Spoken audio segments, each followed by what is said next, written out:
Welcome to the Functional Health Coaching Show, where we are here to support and answer your questions so that you can help people on a deeper level get real results and grow your health coaching business. Do you have questions you want to ask live on the show? You can call in every Friday at 2 o'clock p.m. Eastern Standard Time to 1-347-637-1378. Are you looking to increase your credibility and grow your health coaching business using functional lab testing and data-driven protocols so that you can confidently solve health issues? Well, we have the course for you. Go to fdn.today/show to learn more and sign up today. Okay, let's join today's episode. Happy Friday, guys. We say it to you once again. You tuned into the FDN Fantastic Friday Call, otherwise known as the Functional Health Coaching Show, once again. And, hey, we do this every week. I kind of sound like a broken record every week, but I'll let you know who we are, what we're about in FDN land, functional diagnostic nutrition, something that's changed my life, my co-host's life, countless other people, through our training and through other folks that have worked with FDN practitioners. So it's not just the number of practitioners we have out there working actively, but all of their clients. And so proud to be part of all this that was started 10, 12 years ago here by Mr. Reed Davis. So I'm your host, Brandon Mollet, and I got my co-host with me again, Ryan Monahan, and we're going to be answering some questions for you today. So you're welcome to call in to this call. It is live. Number to call in and speak with us, to say hello, make a comment, ask a question about all things FDN. Number is 347-637-1378. Again, 347-637-1378. Hit 1 on your keypad, and I'll see you there, and you can come on and ask a question, or 2, or maybe 3, depending on how many people are in line, and we're happy to help out.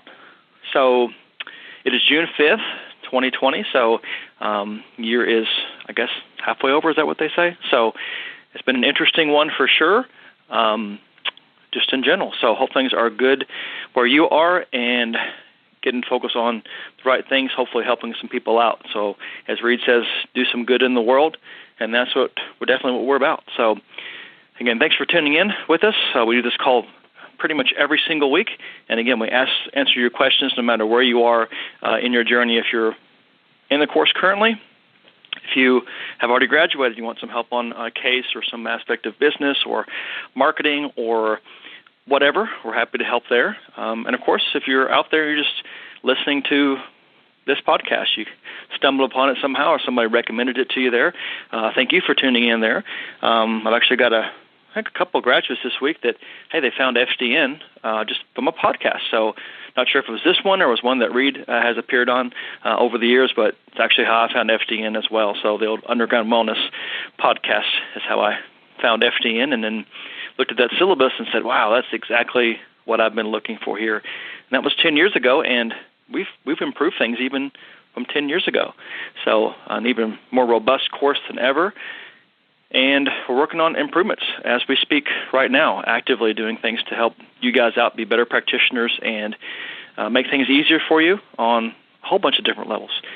So principles are always the same. Those don't change, which is great. So once you get those principles down, which is pretty much 90% of our questions, I think, on this call, I think Ryan maybe would agree we sound kind of similar in some of our answers each week. But good thing is once you have those principles down, guys, then it's just applying those principles. So get those solidified in your mind. Everything else goes and kind of grows from there. So, well, yeah, thanks for joining us, guys. Hey, Ryan, I'll check in with you, man. How are you? How's it going, Brandon? Happy to be here. It's a beautiful day here in Denver, and I actually decided to take the call outside just because it's so nice out and wanted to get some sun. Wonderful idea. I missed my sun today, so maybe I'll get it on this weekend. I hope so. So, indeed, fresh air and sunshine, it's good. So what's the temperature there? Does it get hot in Denver? I don't know. I know it's dry sometimes. It does. Today, right now, my phone says it's 91 degrees, and it's mostly clear skies, so beautiful. Okay. Yeah, and It wow. doesn't rain much here. It is a high plains desert, so it gets pretty dry. So that's one thing you do have to be careful of if you're prone to dry skin or anything like that. Sometimes it can be helpful to run humidifiers in your home because of how dry it can get. Gotcha. Well, it's 91 degrees here in Kentucky, and it's about 91% humidity too, I think. Getting close to that, I think. So we've kind of got the opposite. Yeah, it's probably about that. I'll have to double check just to see, but our humidity gets up pretty high in the summertime here. Wow, I'll have to just double check it there. That's so we have the opposite crazy. problem. We have the air conditioners work overtime to pull that moisture out of the air. I hear you on that. I lived in North Georgia for about 10 years and had to deal with very similar, insanely high humidity levels for a while there. Yeah, well, I'll take that back. It is like 60-something% humidity, but it definitely can go higher than that. High. Yeah, Georgia. Yeah. So you feel it, but that's okay. I'd prefer this over the cold, honestly. So I'm not going to complain too much. Sure. I'm with you. I grew up and was raised in Connecticut, and I don't miss that cold, harsh weather, that New England weather. Mm-hmm. Or your other alternative is that you can join us in October in San Diego, where the weather's perfect all the time. The humidity is just right. The temperature's almost always just right. It's rare that it's not perfect. So I'm just alluding to the FTN conference coming up in October. So it'll be our third one. If you guys don't know about it, we bring it up each week, let you guys know. But you'll get emails about it on occasion, letting you know what's coming together plan-wise, speakers, how things are being solidified. But we still have that conference coming up, again, October 23rd to the 25th in San Diego this year. And FTN Conference is the website. Make sure you guys are aware of that. Some people listening that may want to attend, you don't have to be a graduate or a trainee to attend the conference. It's open to everyone. And great place to connect with FTN practitioners and a lot of amazing speakers. Or if you're just signing up for the course and you say, hey, I want to be connected here. So one of our graduates this week, I was talking with her, and she said, well, I'm only like a few hours away. I guess I don't have an excuse. I can just drive down from L.A. So, so the perfect weather, you get that, plus you get Reed Davis and the FTN community there on that weekend. So make plans to join us there. So check out the details. It's going to be good. And then, just so you guys know, also trainees, trainee study hour. It's up there on the Facebook page now. I think real regular, but a few hours before this call, Reed and Don will go on, and maybe a mentor also now will go on there on a Zoom call, so you can ask any questions directly that you're having, anything you need help with as you're moving through the course, questions that you have. So take advantage of that. That's awesome. That's amazing one-on-one time, especially if you get a mentor also. That's 3 awesome folks. Dawn is, of course, a graduate of the course, but she's, of course, a supervisor, and then Reed himself. So if you're not taking advantage of that, if you can figure out a way to clear your schedule at that time, that's a pretty valuable hour there that you get there in the trainee study hour. So be aware of that. And then graduates, and then we'll jump into some questions here. So graduates to announce. It's been a busy week. We have 6 to announce, and I think that that pace is going to continue here for the next few months. It seems like we have a lot of you guys that really took this time with different scenarios to pour it on and really dig deep into the course, take that time to knock this course out. So I think it's a really good use of your time, right? So you guys that did that. So definitely seeing a lot of verbal finals coming through right now. So that's awesome. We love graduates. We love people making it through the course and accomplishing. It's something big. I thought it was big to me back 10 years ago when I did that. I was super proud of that. And now with even more added to the course and a few more things that we ask you to do to make sure that you are 100% ready to go, it's another accomplishment. Plus, again, you're fighting through all this stuff in 2020 so far that has gone on, and also just showing personal things. It doesn't have to be worldwide pandemics that make it difficult, but some folks just have life that happens, and so it's a celebration of your grasp of the material and your ability to communicate it, and then parlay that into a business and help people with that, get really good results. But also, it's a testament to you as a person and the things that you push through and you can prioritize and accomplish to get to that certification level. So we're super proud, and we have 6 people that I want to, and Ryan and I will congratulate here on air. Let's see, we're scattered. Well, we've got one international, so that's cool. So, all right. So first one that we want to celebrate here is Corey Darley, and she's from Wisconsin, where it's cooler at times. Brenda Tollefson, she's in California. Paula Reed in Ohio. And Kellen Pampas, she's from California as well. And then Debbie Sweeney up in New York. And then way down south in Guatemala is Gabriela Saenz. So how cool. I love it. So we're all over the world today. And I guess, yeah, ladies, congratulations. Good job. Proud of you guys.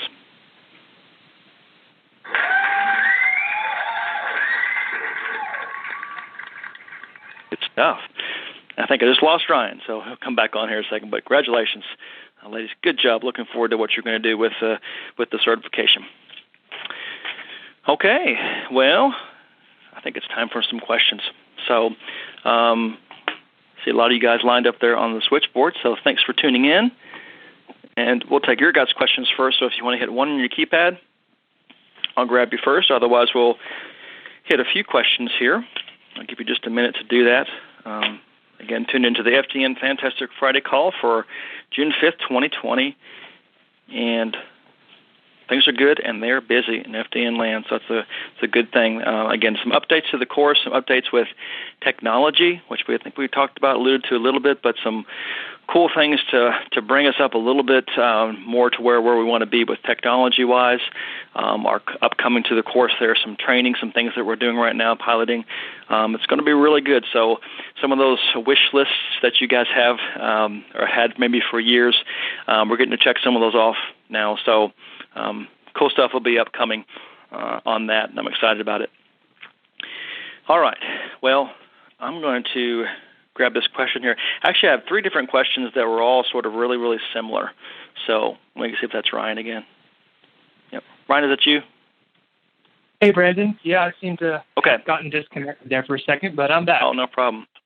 No problem. That's all right. So you're closer to the sun, so it's causing problems with your cell phone, I guess.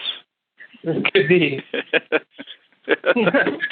Anyhow, there's a theory for you. It's a good one. Yep. I should ask you anything you wanted to express before we jump right into some questions.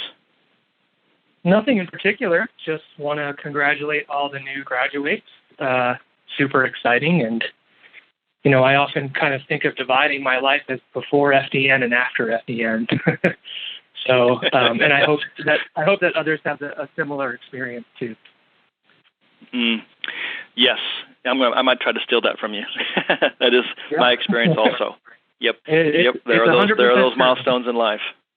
Yes. Mm-hmm. Very cool. All right. Well, cool. Well, I've got a question here that is three questions written in, sort of asking some similar things, and so I think we can take this one and hopefully bring some clarity to a question here. I think the problem is with this one is that people overthink it just a little bit, and maybe we can simplify it here a little bit. So all of them are involving relative elevations in cortisol on a hormone test. So looking at cortisol, no matter what test you're running, you've still got those multiple points that we're looking at, and then the where those fall in different ranges, different times. If they're high, if they're low, relative high, relative low, they give us clues, right? So how do we assess this? So I'll read these questions here. First one is, I need help understanding relatively elevated in certain cases. Some are obvious. For example, the nighttime relatively elevated is easy to see, but I'm a bit lost on the noon relative elevation. What exactly am I comparing the noon marker to determine if it's relatively elevated? Am I using the afternoon as a middle point and seeing that both the noon and nighttime rise up if measures towards the left and towards the right? That's question number one here. Another one related to that, somebody asked regarding relatively elevated cortisol in the morning. Breed says that a pre-dawn blood sugar drop may invoke a rise in AM cortisol for some reason. What would the possible reasons be that might cause a pre-dawn blood sugar drop?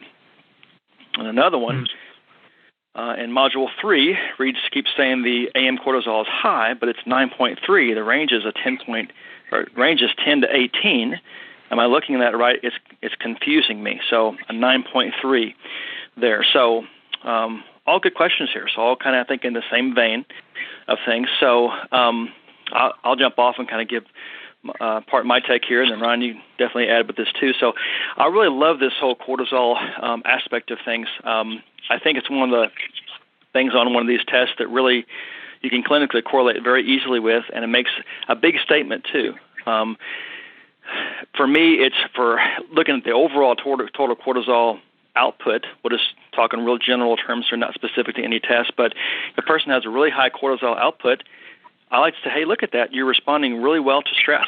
It's sort of a good thing to be able to produce enough cortisol to respond to the stress that person is under. It's just going to be a matter of removing some stressors, so the negative side of having too much cortisol or having the need to produce so much cortisol is minimized when we become more balanced. So that one's kind of easy. You want to throttle things back, reduce stressors, let that cortisol sort of come down on its own. The other side of it would be if cortisol is very low. And so there's poor output or just even poor utilization of cortisol by a person.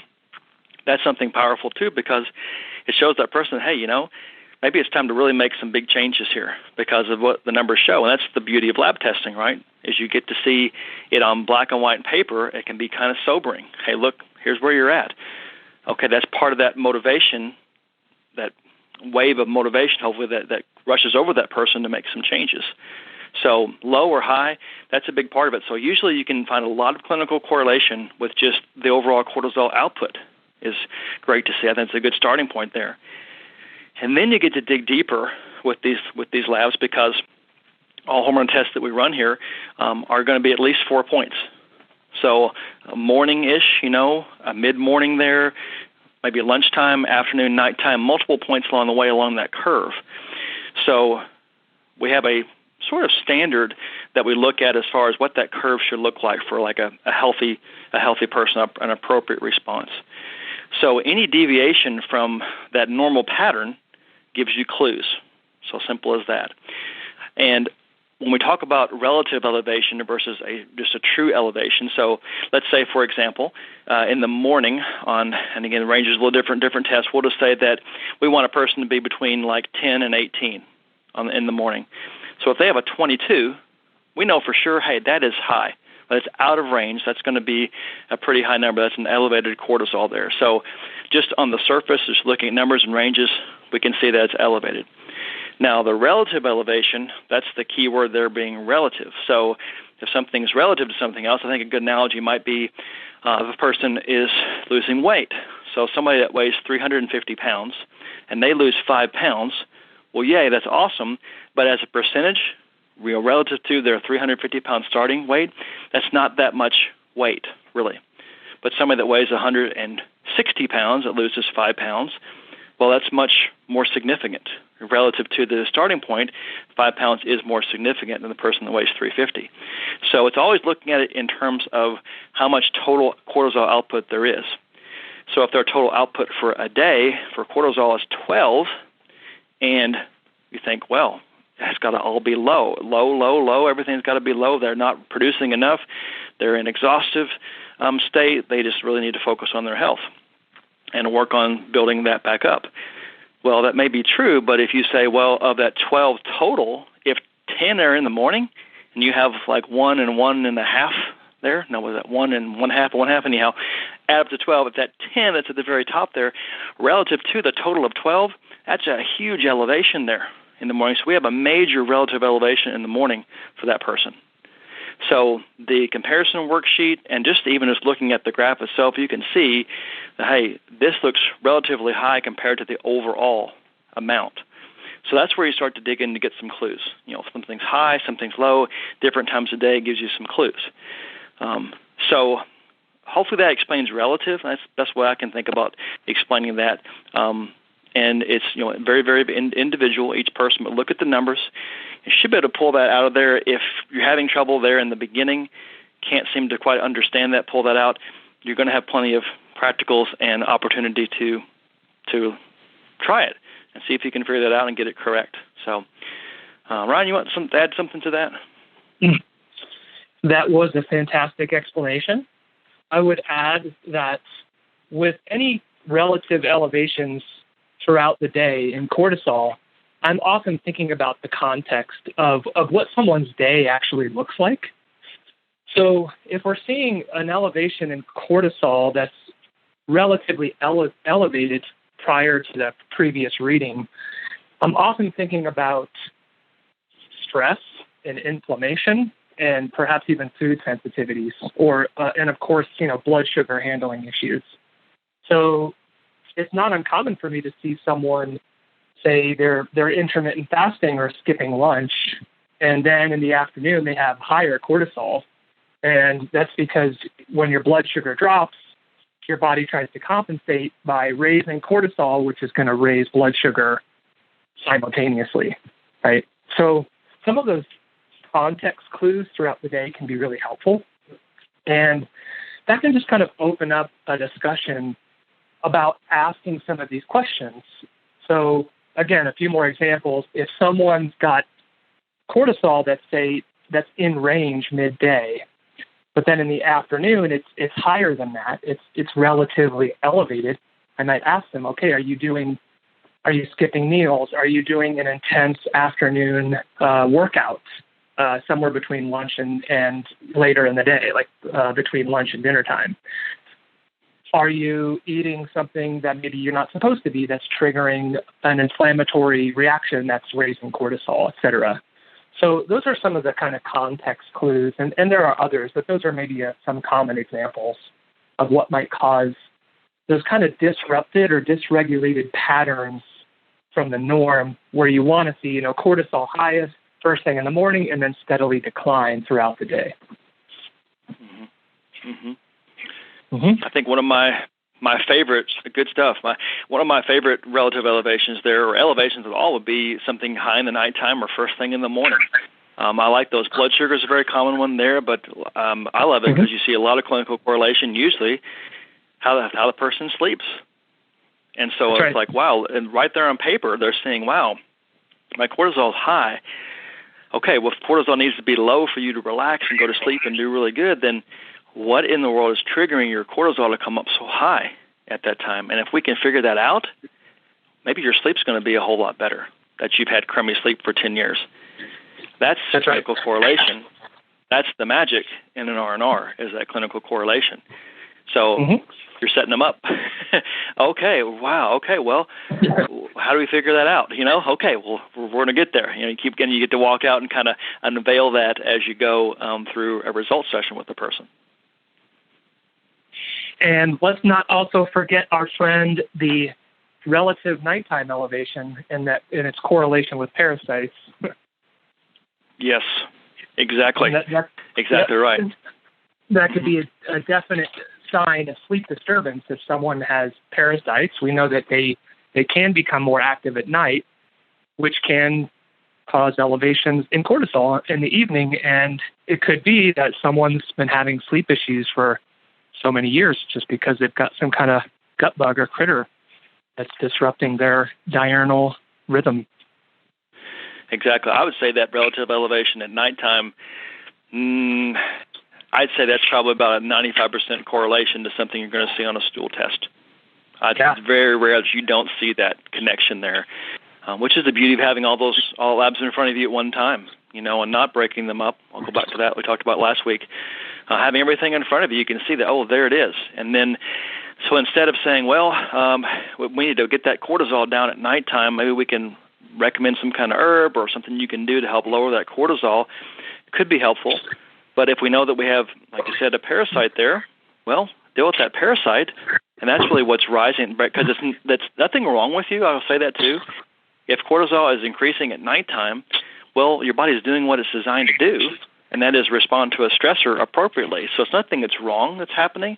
It's just, why do we want that stimulation at that time? We want to deal with the underlying root cause there. So we don't want to say, hey, let's run this test, and hey, take some phosphatidylserine or something to help lower that cortisol to push that down. There's things you can take that will push down cortisol, if you want to use that phrase.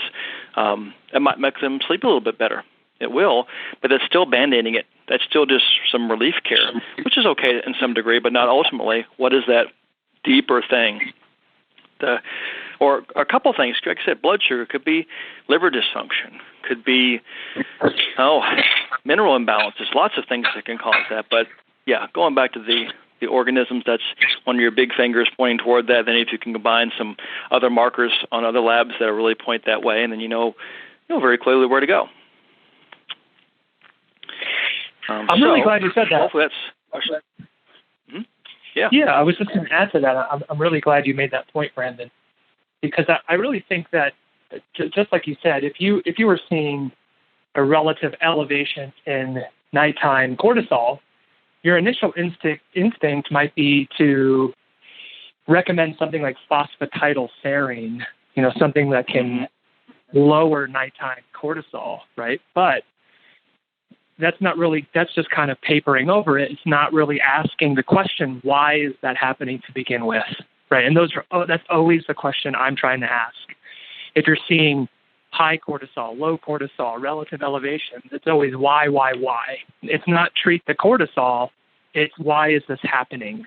And I think that's the true mark of a practitioner, is somebody that gets beyond trying to use a supplement to adjust the cortisol pattern, but actually just going a level deeper than that, because it is, it's tempting to use licorice root and adaptogens and glandulars and serine and all these kinds of things. But I use all of those very, very minimally. My preference is really trying to identify what kind of hidden stressors there are and diet and lifestyle patterns that might be contributing to the issue to begin with.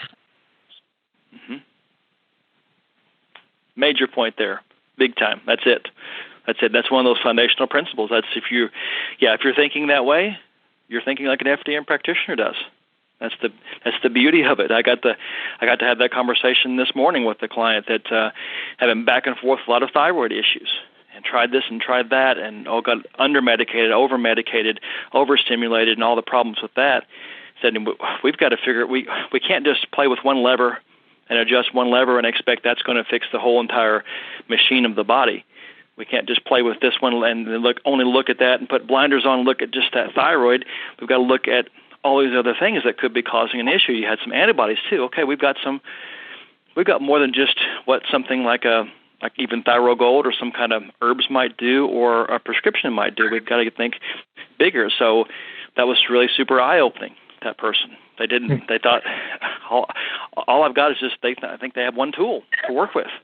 And no, we've got multiple things we need to look at here. So it's something we walk by and work by, but also something that is usually a huge and understandable revelation for most people that you talk to as well. This isn't beyond the grasp of the average person, Most of us, all us practitioners are average people, right? I think I'm an average person, but our principles make so much sense. They're so logical. They're so in harmony, I think, with what's built into us, that when you go through these principles about how you work, and that's part of what you do when you bring somebody on to work with you, I think it's totally refreshing and understandable. Very good. I know you're superhuman, but I'm an average guy. I'm right there down to earth with the rest of them.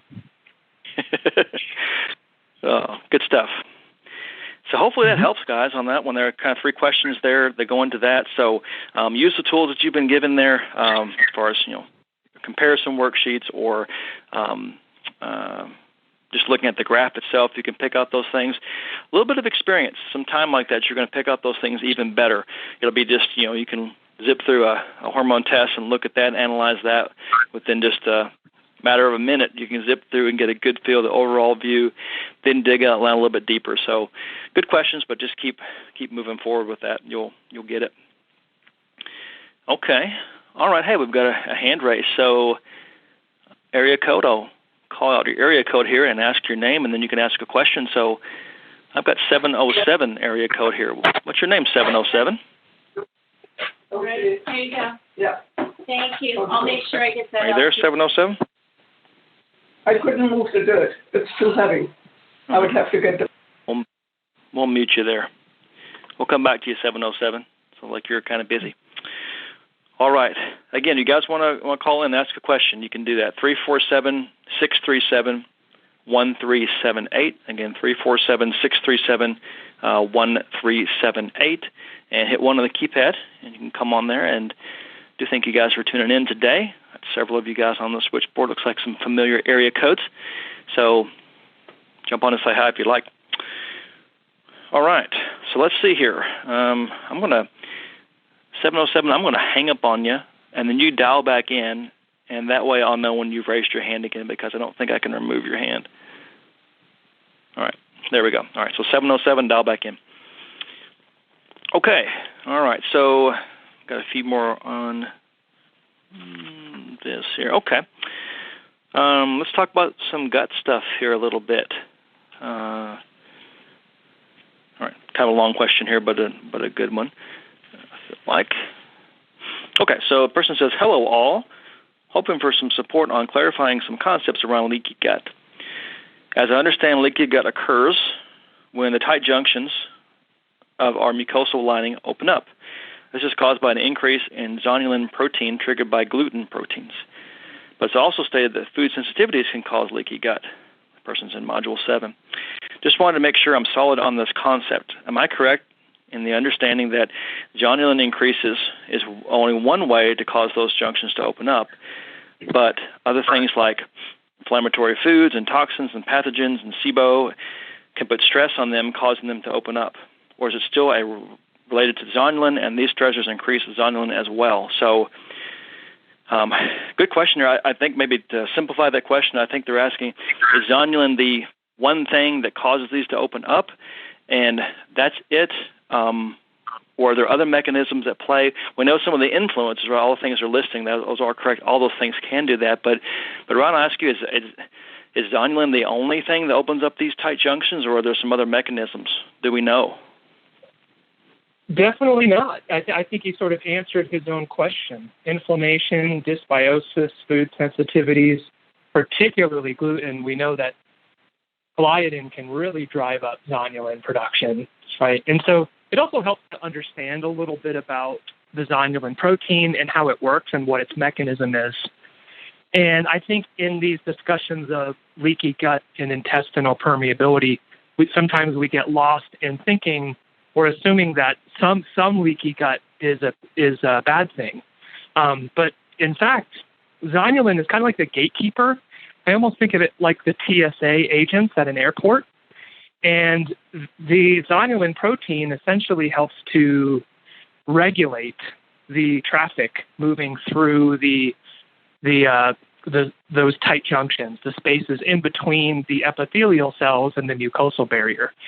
And your gut needs a mechanism in order to allow certain pathogens or toxins through that thin mucosal barrier, so that your immune system can engulf or phagocytize or neutralize those toxins and pathogens, and kind of remove them from the system.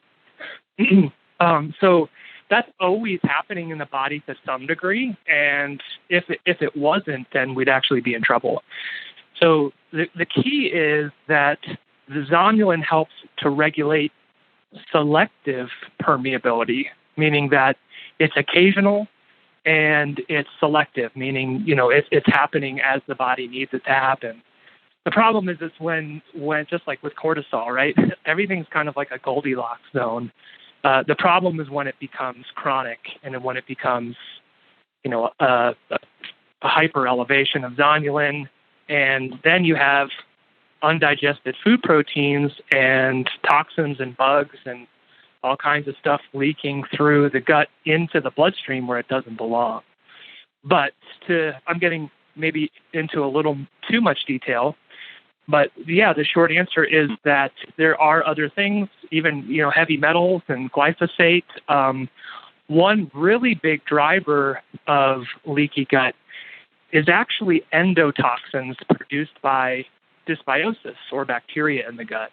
So when you see a lot of elevations in some of those dysbiotic bacteria show up on a GI map, it's usually pretty safe to assume you're going to see a fair amount of elevation in something called LPS, which is lipopolysaccharide, and it's a toxin that these bacteria produce.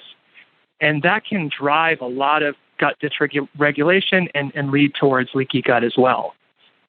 That's something you can actually measure on a wheat zoomer, believe it or not. There's an anti-LPS antibody marker, and when those antibodies are elevated, it suggests that the LPS is making its way into the bloodstream, and the immune system is sort of tagging it as a pathogen. So you can actually, if you're one of those wheat zoomer people out there, LPS is sort of suggestive of endotoxemia or a lot of dysbiosis in the gut, and that's a pretty strong indicator of leaky gut as well.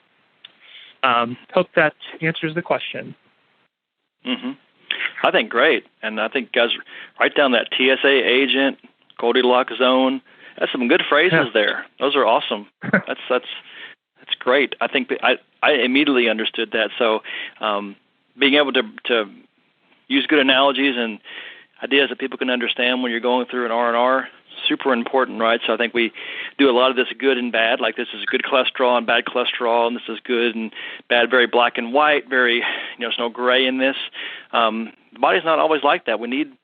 There's a balance here, and there's also things that are maybe harmful for a moment, but they lead to something better later on. So awesome analogies, I'll say that for sure. I think great answer there.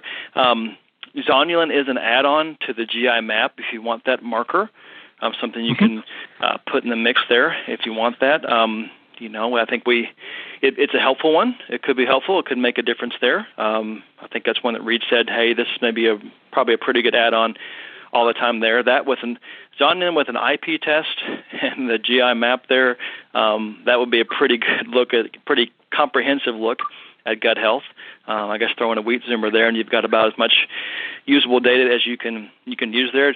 Do you need all those markers to make a pretty good assessment and see some improvement? No, I don't think so.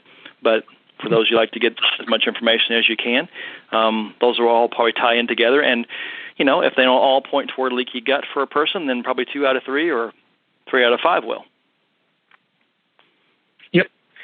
Absolutely. Yeah. Plus, you also got to add your clinical correlation, too. I'll say that as well. So even if you don't see things really super out of range on some labs there, but if that person has got lots of gut dysbiosis, you've got symptoms, how they're presenting, what they're looking like, what they're in front of you, what they're saying here. Well, I don't see too much going on in this stool test. There's some things, but not a whole lot, but they're doubled over in pain, have diarrhea multiple times a day, and bloating and skin issues and headaches. Well, you probably still need to go ahead and support that gut very strongly. So, again, it's a combination of what you're seeing from that person. So symptoms do matter, how their body's showing, with lab results. Put them together and then make a call, go that direction, and walk that out and see what happens. So don't be hemmed in and guided only by lab results. It's everything else you know about that person collectively. That's where we are going much deeper and probably asking a whole lot more questions, getting to know that person better than I think most practitioners out there. Well said. Mm-hmm. Yeah, good answer. Thank you. Okay. There's that 707 area code. I'm tempted to bring you back on there, but I'll wait for you to raise your hand there, hit 1 on the keypad if you want to come back on. All right. Let's see here. So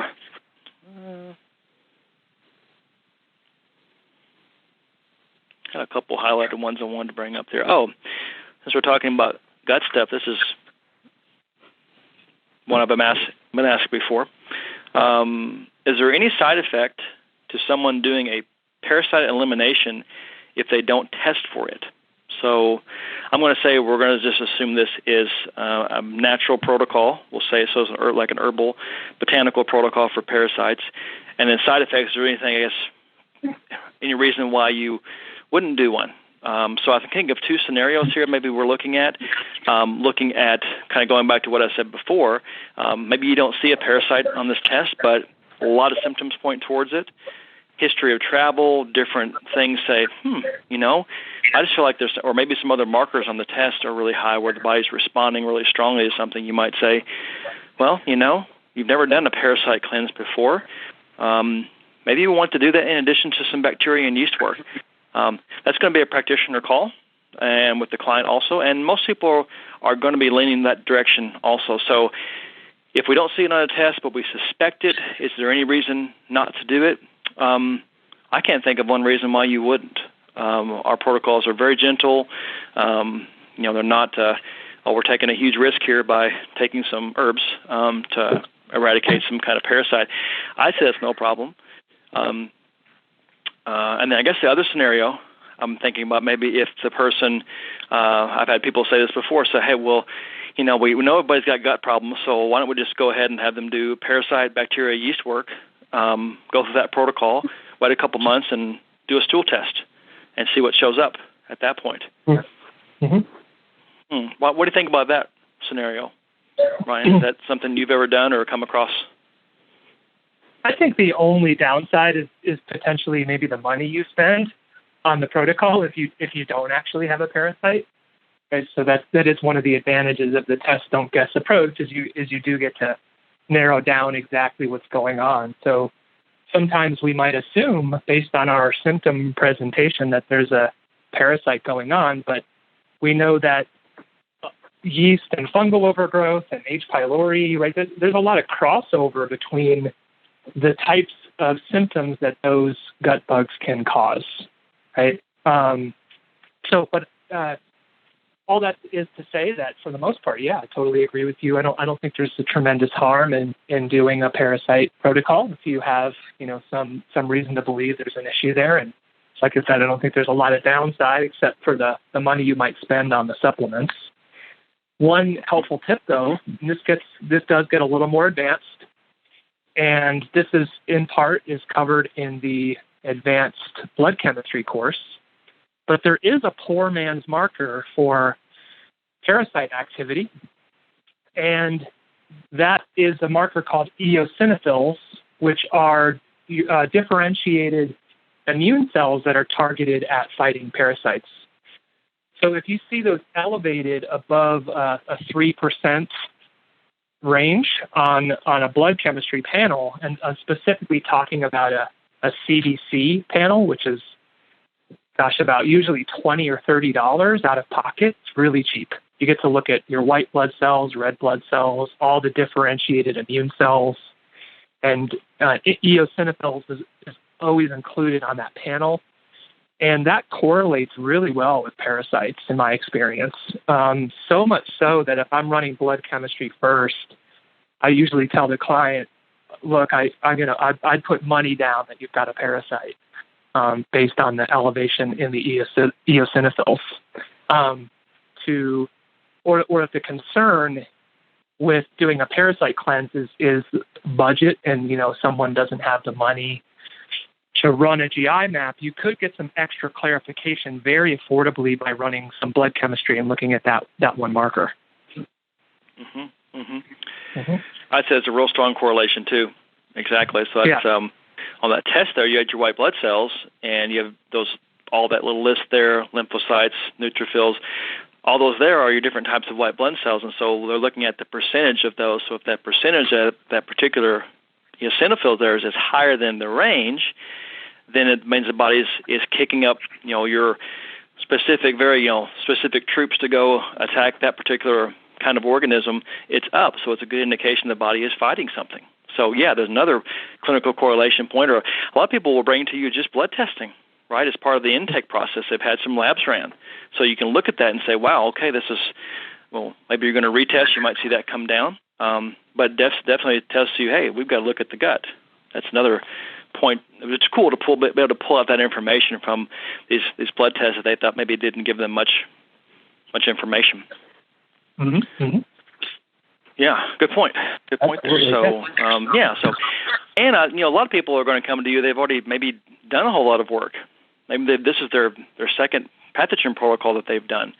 Maybe they didn't do it perfectly or well or whatever. Lots of variables there, but you can't really control what people did before they came to you. So your GI map test you run, first one that they run with you, may sort of be a retest. They've already done some work already, so you want to see how things are looking. And, of course, retesting is, super important. We want to make sure we're doing the job completely and fully. Okay. All right, well, hey, 707's back. So we've got about 15 minutes left in the call here, so let's see if 707's there again. All right, 707. What's your name? Yes, hello. My name is Deanne Luzayich, and I apologize for the major interruption. That was the shortest. That's all right. Been on hold. I had two other callers, and I wanted to get in, and I had no idea it would be so fast or I'd get this interruption. Anyway. Oh, no problem. And right when you want to come on, the dog barks or the kids go crazy or somebody comes to the door, right? Yes, or your mother walks. And what was your first name? Deanne. Deanne. Oh, hi, Deanne. Hi there. Yes, hi. So I have a question regarding the topical hormone supplementation, the Biomatrix, Est-Adapt, and Pro-Adapt. In the usage of those, if you've been used to using the progesterone cream, where one pump is 20 milligrams, and I guess this topical supplement is 4 milligrams per drop. So that's, a huge difference, but I wonder how the body responds to that, how many drops, would equate to 20, or where you would even begin, and how you would offset that or balance that with the Est-Adapt, which I guess, because I reached out to Biomatrix, and it's 0.5 milligram per drop. How do you do this, and how do you know if you're making progress or you're only adding to the menopause symptoms by having things out of balance? Are you able to address that for me? Yeah, I think I can try to do that. So, I'll give a little history here on this. And so for years and years, we had sublingual versions of, and we still do have it, of DHEA and pregnenolone. Progesterone used to be sublingual, so all of them were hormone, bioidentical hormone, suspended in alcohol. And you put them underneath the tongue and let it dissolve that way. You're talking, 99% absorption rate, all very simple to do. But a few years back, maybe we'll blame it on the FDA, decided that wasn't a good thing to have the sublingual version of progesterone. So the alternative there that we said, okay, we can do Pro-Adapt. Now, Pro-Adapt is very similar to Bezwekin's Progon BL4X, so very, very similar product there. Same sort of recipe, so to speak, is there. So now we've got the dropper, the cream version there, the oil, topical oil is what they call it. So it's going to be a little different as far as cream goes. A cream versus an oil, there's probably going to be different absorption levels. And just like probably the person that's using a cream had to sort of find their level, they may have to do the same thing if they're going to use it topically. Now, typically, we recommend this actually doing it orally, even though it says topical. These companies, all they did, they decided to be smart about this and use it as an edible oil. So you could do this orally. It doesn't absorb the same way, similarly, but not exactly the same way. So we usually recommend that you'd use it like an oral dropper there. So that's how I recommend to clients. I don't use a lot of Est-Adapt. It's really, really rare that I recommend that. It might be short-term for some kind of hot flashes potentially. The Pro-Adapt, much more likely to recommend. Most of the time they're going to use it orally that way. So equivalency as far as drop to cream and pumps and things like that, I honestly don't have a whole lot of experience with that. I think it's going to be a few things to factor in here is everybody's body's going to be a little bit different. And again, the carrier, what they're using for that, an oil, I would suspect might absorb more quickly than a cream, or you might get more complete absorption than a cream. So it may not be a milligram to milligram equivalent. That's maybe where you could start and see, but you may have to go by how you feel, and then, of course, retest or testing. Let's see how the body's responding to it. Kind of the only downside with progesterone cream is that you do get a lot of buildup in the system, and you can see very, very high levels of progesterone on hormone testing because you've got this buildup, this supersaturation going on in the body. So it's a little bit tricky getting into that and trying to find that balance. So I don't have a ton of experience, but Ryan, maybe do you have any experience with this? 100%. To be 100% honest, I do not. That was really helpful. I'm actually going to have to go back and listen to that. That was a really good education on the history of those bioidentical hormones there. So So in my own practice, and this is just kind of my personal preference, but I rarely, almost never use bioidentical hormones. I really treat them kind of as a last resort. And so say, for example, I'm working with a female with low progesterone levels. Typically I'll be suggesting, Vitex or, Chase Treeberry to help with that. And then suggesting phytoprogestins in the diet, things that naturally are going to contain plant progesterones to help to raise it naturally, or just some of those cofactors, that help to produce progesterone. Another sort of underlooked area is thyroid function, and I'm a thyroid guy, and there's sort of a synergistic relationship between the thyroid and progesterone. So I'm always kind of looking to make sure thyroid levels are optimized in order to be able to, essentially the thyroid needs to be working in order for progesterone production to be working optimally. Okay. So will that explain the paperwork that goes with bioidentical supplementation, how it says sublingual, and that always kind of confused me because the bottle says topical. So now that clears that up. Now, I guess if you use hormone orally, it could build up in your liver, or it has to go through your liver, correct? Because it's then getting into your bloodstream. Yeah, it's not as nearly as common for that to happen, considering for what the amounts that we would recommend and frequency. It's relatively low dosages. It's really not that much. We're not really trying to raise hormone levels by recommending the bioidentical hormone over the counter. It's not even bioidentical. It is bioidentical. I just don't like to even use that phrase because I kind of think we're prescribing hormones. We're doing HRT. We're not doing that. We're trying not to raise numbers necessarily. It falls more into that relief care category for me. So it's not like, Ryan, I don't use it on every single person for sure. And we're trying to reawaken some pathways and support the system there with that. So trying to find, an equivalency and to get this level up and to do that, that's really not how we use the hormone drops at all. So I've said before, I wish they worked a little bit better.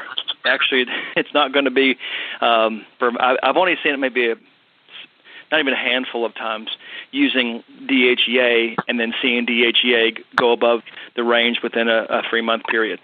It just doesn't happen. So I think you'd have more issues with that with a capsule potentially or cream, but those drops they're pretty benign. Okay. Any other recommendation for someone who's entering menopause and, having the hot flashes at night and some of the other symptoms, the moodiness, the depression, the not able to think? All that, yeah. Well, I think that the transition is going to happen for sure, but maybe making it a little bit more slowly and gradual is some of the things I think about. So you can use some of those. Not saying that you don't want to use those, and you can use those in combination with testing to make sure you're not doing more than what the body needs. But if you want to use those as some relief care, especially the Est-Adapt, I've got no problem doing that. Not saying you shouldn't, but it can help with hot flashes. It can. There's herbs like Ryan was mentioning, the herbs that can help also with that situation. And just overall pulling stress off the body. All the things we're doing to support the body through the DRESS protocol, that has a major effect on the endocrine system. Okay. Thank you very much, both of you. Yeah. Cool. You're welcome. Good question. Good one.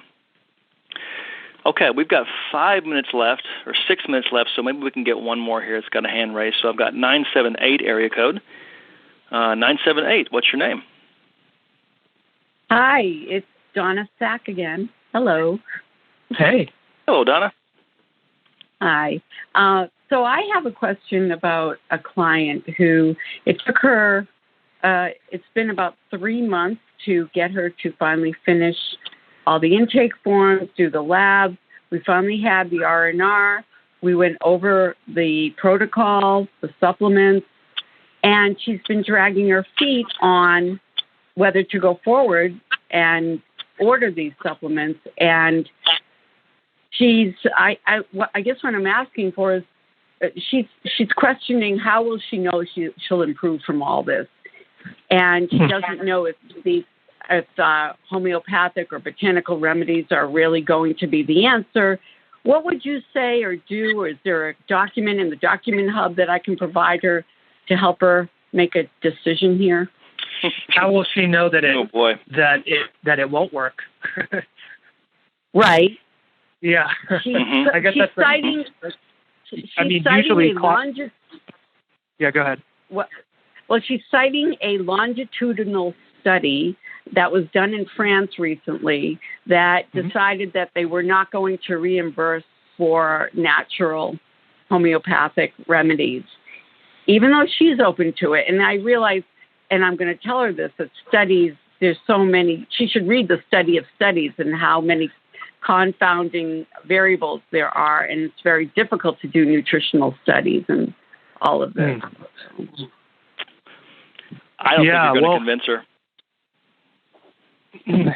Yeah, that's a tricky one. I don't think you can. Go ahead. Honestly, most clients that come to me are already ready for this approach.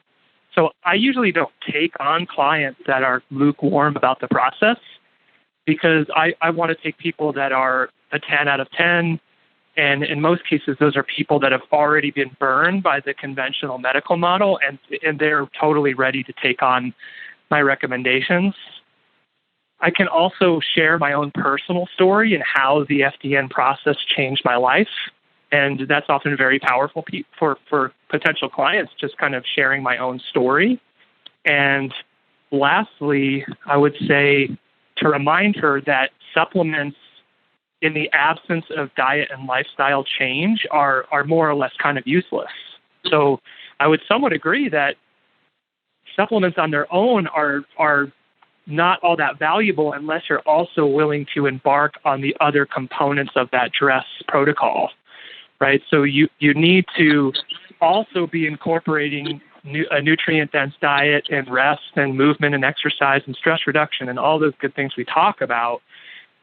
Supplement, if you're just looking at it through the narrow lens of supplements, then you're going to have limited results. So I come across these studies occasionally that say that supplements are useless and they aren't effective, but I always really question those because, for one, a lot of times they're not, they're using cheap Walgreens brand supplements. They're not using these pharmaceutical grade brands that we're working with that have much more rigorous standards for quality and for being free of allergens and that sort of thing. So it's kind of apples and oranges there. And then, like you alluded to, it's really sort of tough to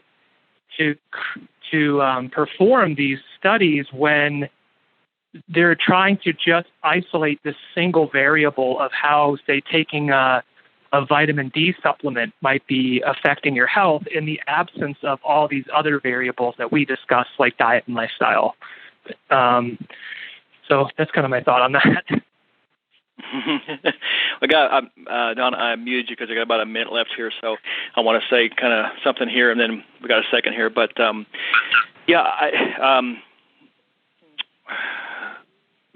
I guess Ryan, you're so much nicer than I am today on this one. So I don't know that you're going to convince that person. I think for you, maybe it's easiest for us to get our heart before our head a little bit, and we want to help somebody, and they don't really want help. And so I would say the first thing I would consider in the future is your onboarding process to be ask some more questions and be really aware of those red flags and things that might come up there. And so a longer intake process just to kind of keep these people from getting in and being clients for you, because I don't know that they're going to go anywhere. Honestly, not trying to be negative necessarily, but that's all the things I'm hearing here and doing this for 10 years. If you give her 3 studies or 10 studies, that's not it. There's something deeper there that you're going to have to overcome if she's going to move forward with it. So, anyhow, really, go ahead, Ryan. I was just going to add really quickly that, I think that the initial questionnaire is so important just to help screen people to ask them, I asked them, are you willing to take a dozen supplements every day? This is a question I'll ask right on my initial questionnaire. And I ask them, what is your commitment level on a 1 to 10 towards transforming your health? And about a dozen other questions, just to make sure beforehand that they know what to expect.